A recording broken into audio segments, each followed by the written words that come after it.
Donc moi je suis à Villandreau, je vois la fumée dans le ciel, donc je décide, enfin je quittais mon stage assez tôt, donc 15h30 je pars.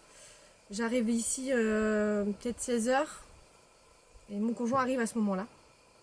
Donc on se regarde, on se dit on n'attend pas, on va se préparer à partir parce qu'en fait on va devoir partir, c'est sûr et certain, le feu il est derrière.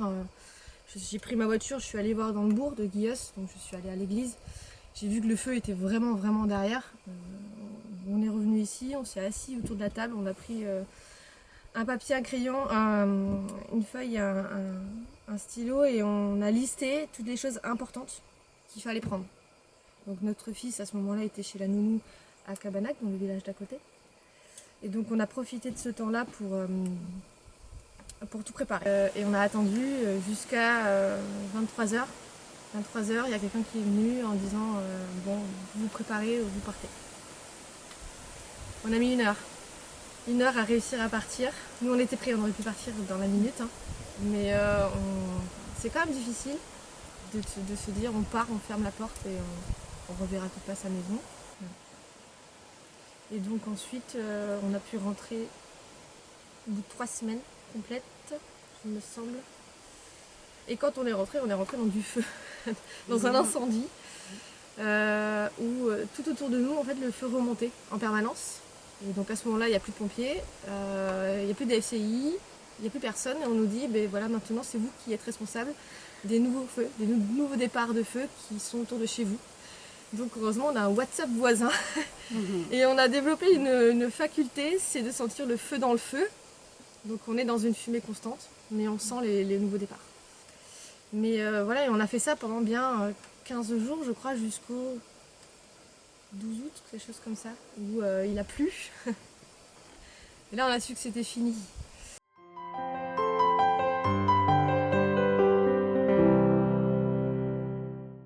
Et on apprend, en fait, on apprend à la fin. Moi, je me suis rendu compte que ma grange allait brûler que quand je suis rentrée à la maison.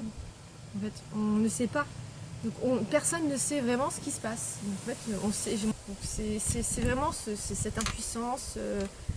On manque de communication aussi finalement, mais bon, tout le monde est sur le qui-vive, donc ils sont tous occupés. Je comprends qu'on n'ait pas pu avoir beaucoup d'informations.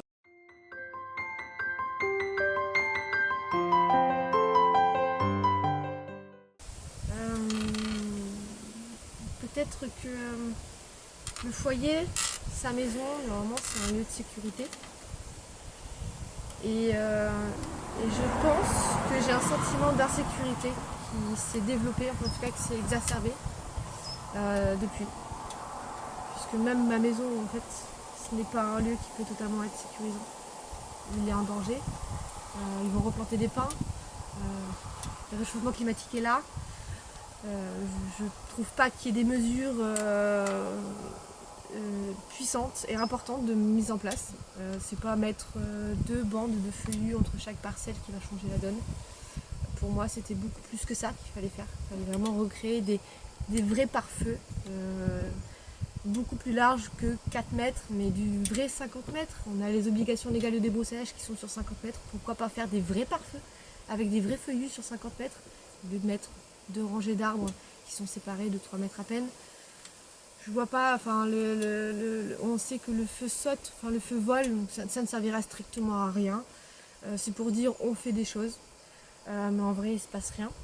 Il n'y a pas de mesures mises en place, donc mon foyer restera en permanence à la Croix des Flammes, potentiellement. Ils vont replanter, dans 30 ans on aura de nouveau des pins taille adulte. Et ça sera toute notre vie puisqu'on est propriétaire et qu'on n'a pas question de partir. Il est question de mettre en place, nous, des choses. La forêt a été coupée très loin et c'est assez rehaussé, enfin c'est assez relevé par rapport au niveau de Guillos. Donc on voit très loin, on a des magnifiques levées de soleil. Tous les matins, c'est incroyable. Donc on a aussi sublimé ce moment, il reste quand même beau et puis faut quand même, enfin, la nature est incroyable et un incendie c'est quand même spectaculaire. C'est quand même beau en fait, on y voit quand même de la beauté, c'est dramatique, mais les photos qu'on a aujourd'hui, elles sont magnifiques.